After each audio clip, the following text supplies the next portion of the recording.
আল্লাহ মৌমাছির কাছে secret message পাঠিয়েছেন। সুবহানাল্লাহ পড়েন। দ্য ডান্সিং বিজ লিখে উনি নোবেল প্রাইজ পেয়েছেন এই মধুর উপরে। চিল্লায় পড়েন আল্লাহু আকবার। গবেষণার প্রতিটি পয়েন্ট কোরআনের এই আয়াতের সাথে মিলে যায়। চিৎকার করে পড়েন আল্লাহু আকবার।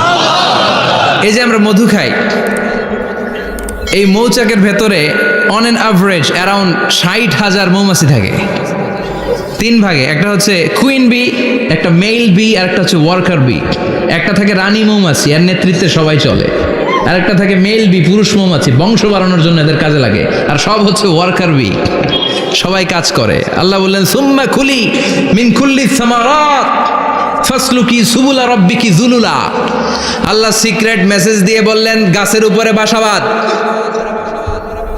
পাহাড়ের উপরে মৌচাকের বাসাবাদ, উঁচু উঁচু জায়গায় তোমরা তোমাদের বাসা বাঁধো। সুম্মা কুলি মিন কুল্লি সামারাত, এরপর এলাকার যত মিষ্টি মিষ্টি ফুল আছে, ফল আছে, ওখান থেকে রস নিয়ে আসো। সুবহানাল্লাহ।